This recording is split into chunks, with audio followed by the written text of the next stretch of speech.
Hello दोस्तों, आपका सहायक क्लास निवाड़ी में बहुत बहुत स्वागत है। आज अपन लोग बायोलॉजी के सेकंड सेमेस्टर का 7वां लेक्चर कंप्लीट करेंगे। कौन सा 7वां लेक्चर आज कंप्लीट करने वाले हैं। क्या है, कल हम लोगों ने कहाँ तक क्लास कवर कर ली थी। इस चैप्टर को हमने कर लिया था, परागण की क्रिया पूरी कर ली। कितने प्रकार का परागण होता है हमने पढ़ा था। कितने प्रकार परागण होता है, 2 प्रकार का होता है। देखते हैं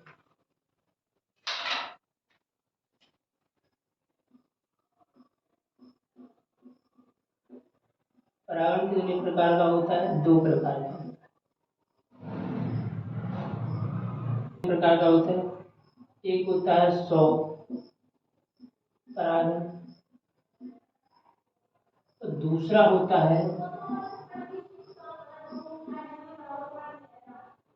पर पर परागण। कौन सा? पर परागण। ठीक है ना।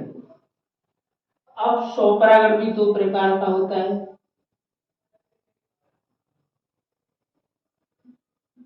सौ यूनता परागण। दूसरा होता है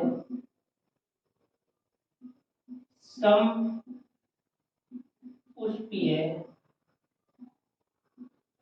परागण। ठीक है। इसमें क्या होता है, उसी जो पुष्प होता है हमारा,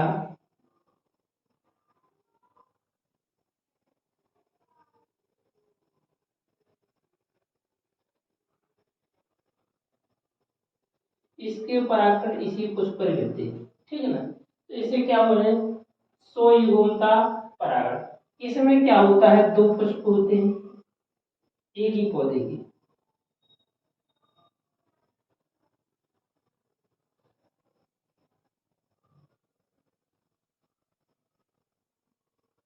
ठीक है ना।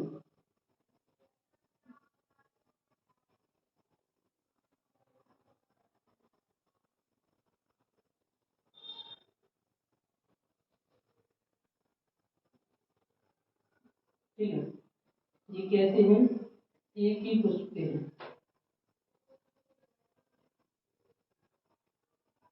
एक ही पुष्प के एक ही पौधे के 2 पुष्प हैं। इस पराग पुष्प से परागकण निकलता है। उसी पौधे के एक पौधे में 2 पुष्प लगे, एक पुष्प की परागकोश से परागकण निकलकर दूसरे पुष्प की बत्ती काग पर गिरते हैं, तो इसे बोलते हैं समपुष्पीय परागण। इसमें क्या होता है, अलग अलग पौधे, जैसे एक पौधा है, ठीक है ना। इसमें क्या है, एक ये पुष्प लगा है,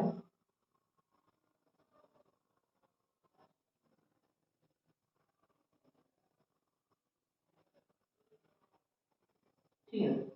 एक पुष्प और लगा देंगे।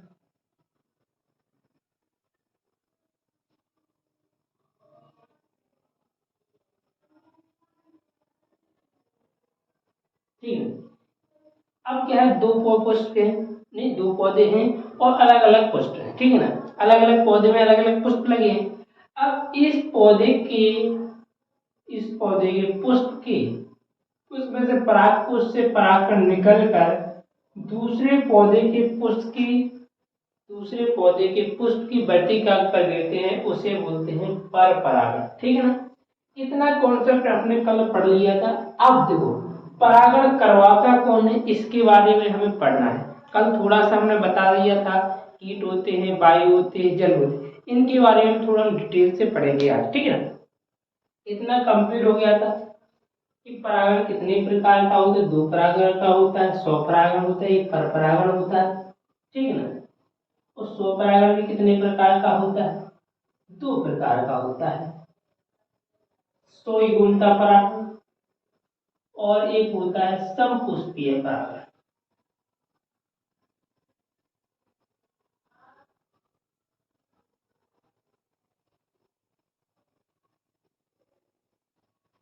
ठीक है ना।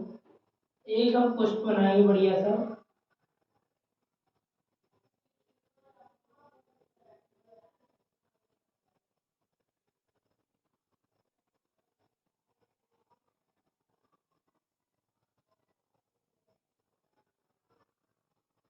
मान लीजिए हमारा पुष्प है।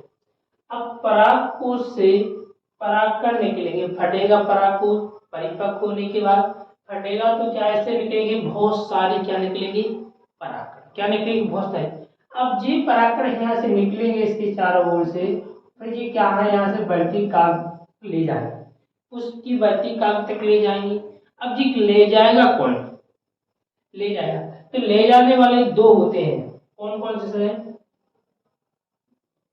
पराग कणों को ले जाने वाले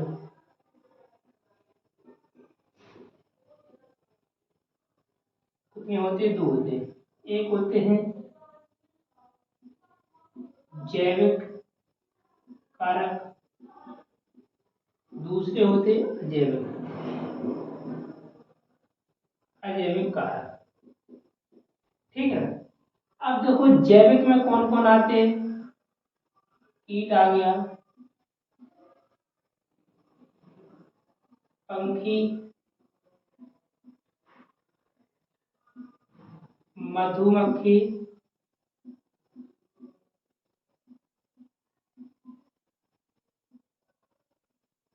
तितली, ठीक है ना। इसके बाद बाज,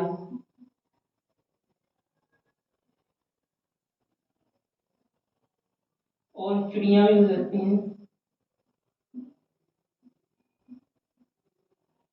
चिड़िया, क्या है चिड़िया, बहुत सारे हैं, क्या है जैविक तत्व होते हैं। वे क्या करते हैं, यहाँ से परागकोश पे जब क्या है यहाँ पे जाते हैं कीटों पे, कीट पे पंखी वगैरह मधुमक्खी वगैरह कोई भी जाएगा तो क्या है पुष्प पर बैठता है, घूमता है, तो इसमें क्या है परागकोश से निकलने वाले, परागकोश से निकलने वाले परागकण भी इनके पैरों या पंखियों में चिपक जाते हैं, और जब भी यहाँ से निकलते हुए यहाँ बद्धी काग पर पहुंच जाते हैं तो यहाँ पर ये क्या है, ये बद्धी काग से चिपक जाते हैं, जिससे क्या होता है परागकण बद्धी काग पर चिपक जाते हैं। तो इस पूरी क्रिया को क्या बोलते हैं हम, परागण, क्या बोलते हैं इस क्रिया को परागण। परागकोश से परागकण निकलकर बद्धी काग तक पहुंच जाते हैं तो इसे क्या बोलते हैं हम, परागण। अब ले जाने वाला कौन है, जैविक कारक, तो इसे बोलते हैं जैविकीय परागण, क्या बोलते हैं जैविकीय, ठीक है जैविकीय परागण बोलते हैं, क्या बोलते हैं जैविकीय परागण। अब दूसरा होता है अजैविक, अजैविक दो होते हैं,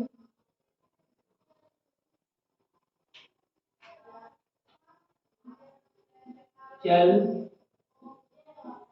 वायु, ठीक है जल होते हैं वायु होते हैं। अब देखो ये दो कारक हैं अजैविक, ठीक है ना। अब देखो जो जल में होते हैं पौधे, उन सभी में, उन सभी में क्या होता है, जल में होते हैं तो उसमें जलीय परागण होता है, क्या होता है जलीय परागण, ठीक है ना। लेकिन सभी पुष्प जो जितने भी पौधे होते हैं जल में, उन सभी में लेकिन जलीय परागण नहीं होता है।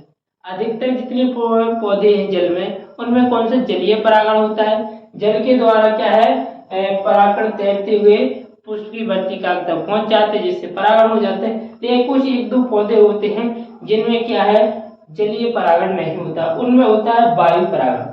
वायु परागण कैसा होता है, जब पुष्प के संपर्क हवा के वायु के संपर्क में क्या है परागकोश आ जाते हैं, वे उड़कर क्या है पुष्प की बढ़ती काग पर पहुंच जाते हैं जिससे क्या हो वायु परागण होता है। अब वायु परागण के लिए शर्तें क्या है, यहाँ पर हम शर्तें पढ़ेंगे, ठीक है ना। जैसे हम कहें वायु परागण,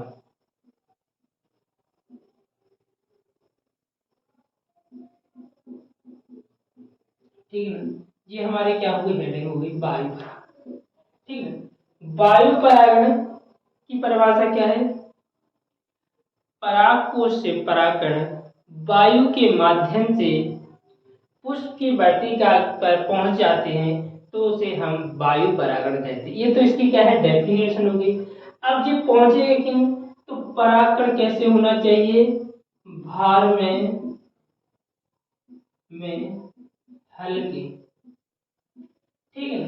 क्या हो, भार में हल्की होना चाहिए, वजन में क्या कम हो, जब तो ये हवा के साथ उड़ पाएगी। कोई व्यक्ति, भारी व्यक्ति थोड़ी ना उड़ पाएगा। ये पराग कैसे होना चाहिए, बहुत कम होना चाहिए, मतलब बहुत वजन में बहुत छोटे होने चाहिए, हल्के। ठीक है। दूसरा नंबर है आकार। आकार में छोटे, ठीक है ना, आकार में भी बहुत छोटे होना चाहिए, ठीक है ना, बहुत बड़े नहीं, छोटे होना चाहिए। इसके बाद तीसरे नंबर पे होता है मुख्य बात, पराग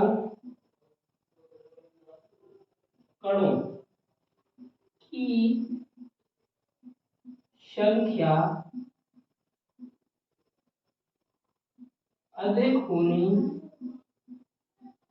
चाहिए, ठीक है ना। अब अधिक क्यों होनी चाहिए, अब परागपुष्प को तो पता नहीं है कि बढ़ती कहाँ है, ना तो हवा को पता है कि हमें किसको ले जाना है और कहाँ पहुंचाना है। तो जब बहुत सारे क्या है परागकण, बहुत सारे परागकण हवा के साथ उड़ेंगे, तो एक आध दो तो परागकण जैसे होंगे जो बढ़ती काल पर पहुंच जाएंगे, और बहुत सारे क्या है नष्ट हो जाएंगे।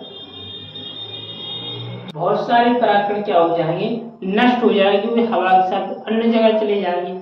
लेकिन कुछ परागकण जैसे बनने क्या है, एक बार बालू ऊपर उछालोगे तो हम गद्दी करेंगे, तो क्या पता वो गद्दी पर वो क्या के आए बालू। अगर हम बहुत सारी बालू ऊपर उछालेंगे तो कुछ तो दाने हमारी गद्दी पर आ जाए, ठीक है, कुछ तो दाने हमारे गद्दी पर आ जाए।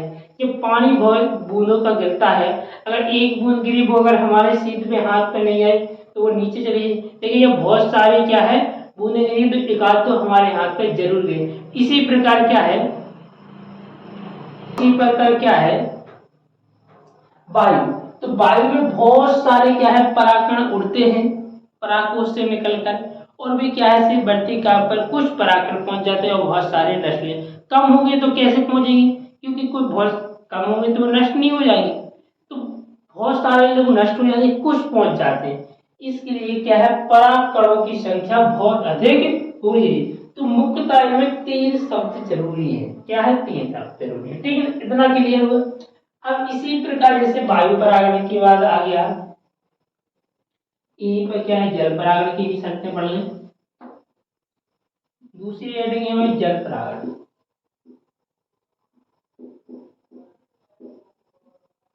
ठीक है। जल परागण, जल परागण क्या है, परागकोश से परागकण निकलकर जल के माध्यम से पुष्प की बढ़ती काल पर पहुंचते हैं।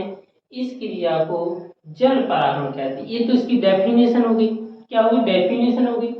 इसी में क्या है परागकण क्या होना चाहिए, परागकण हल्के हल्के भार वाले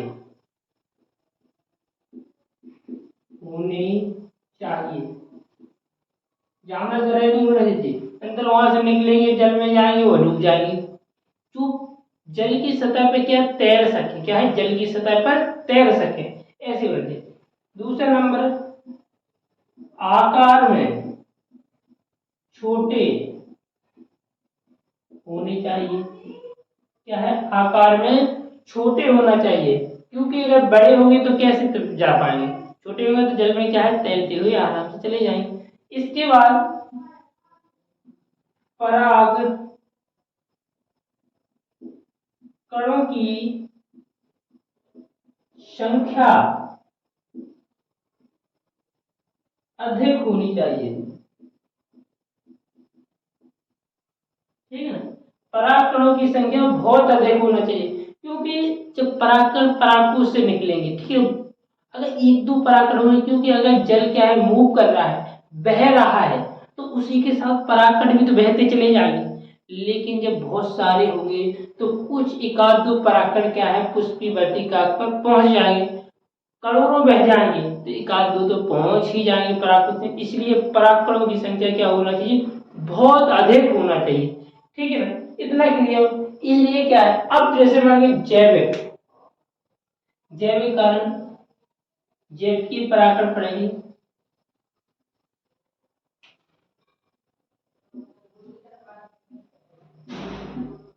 परागण। जैविक परागण में क्या होती है परिभाषा, तीसरी हेडिंग है जैविक परागण। जैविक परागण क्या है?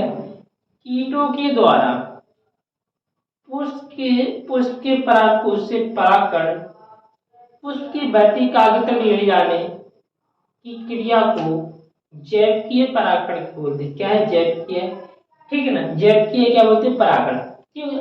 अब इसमें शर्तें क्या है? परागकण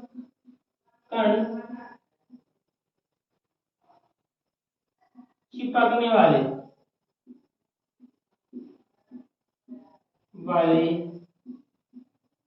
होने चाहिए।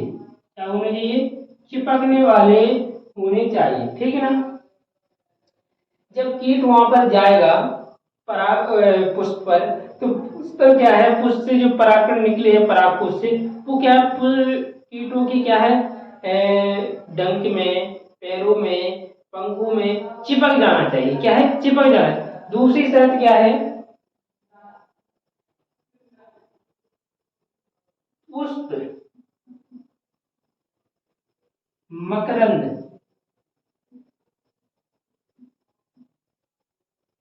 वाला होना चाहिए। क्यों होना चाहिए? अगर पुष्प मकरंद का ना हो तो कैसे कीट जाएंगे वहां से मकरंद? उनकी भोजन की व्यवस्था होना चाहिए, तभी तो हर व्यक्ति क्या है? लालची है। जब तक उसे लालच ना मिले वो जाएगा ही नहीं। तो उसे क्या है? मकरंद की लालच मिलेगी। तीसरे नंबर पुष्प रंगीन होना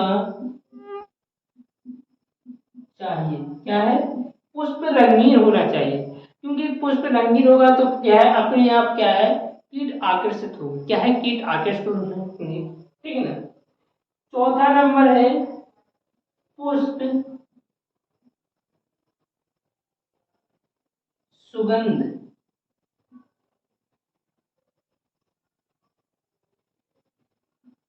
सुगंधित होना चाहिए,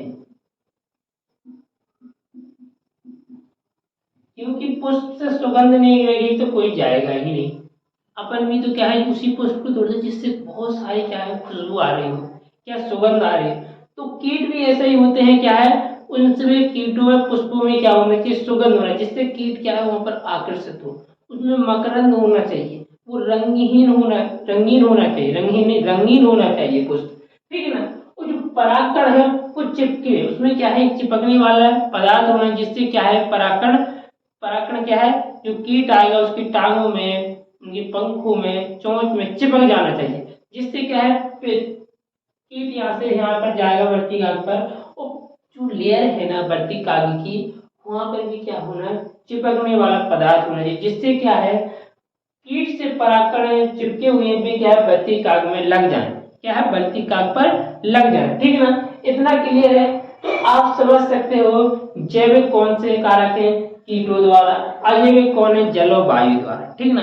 तो आपको कंफर्म हुआ कि कितने प्रकार का परागकण होता है, कौन करवाता है? दो होते जैविक जैविक होते दो, नहीं जैविक में बहुत सारे क्या है? कीट आ जाते, तितलियां आ जाती, ठीक ना।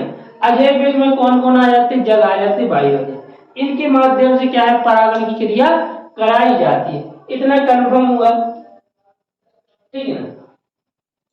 अब जब क्या है? अब हमारा क्या है? परागकण क्या है?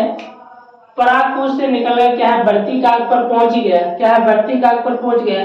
अब जब बढ़ती काग पर पहुंच गया परागकण, तो वो क्या होगा? अंकुरित होगा। क्या होगा? अंकुरित होगा, अंकुरित होगा, ठीक है। अंकुरित होने के बाद क्या बनाएगा? वो यहाँ से पराग नाल बनाएगा। क्या है? पराग नलिका बनाएगा। वो पराग नलिका बना के वो क्या है? अंडाशय से क्या करेगा? संलयन करेगा। क्या? संलयन की क्रिया, नर और मादा मिलने की क्रिया या संलयन क्रिया को क्या बोलते हैं? निषेचन। अब निषेचन वाले पार्ट को हम कल करेंगे और क्या बताएंगे आपको? अंकुरित कैसे होते हैं परागकण, वो किस प्रकार से मादा भाग से मिलते हैं और कैसे संलयन की क्रिया होती है, इसको क्या बोलते हैं? निषेचन। मतलब मिलने की क्रिया को संलयन, और इसी को क्या बोलते हैं? निषेचन। क्या बोलते हैं? नर और मादा मिलने की क्रिया को संलयन या निषेचन बोलते हैं। क्या बोलते हैं? निषेचन। इतना क्लियर हुआ वीडियो अगर अच्छा लगा हो तो लाइक करें, कमेंट करें, दोस्तों तक अपना शेयर जरूर करें वीडियो। और क्लास सुबह ऑफलाइन बैच स्टार्ट है सुबह 7 बजे।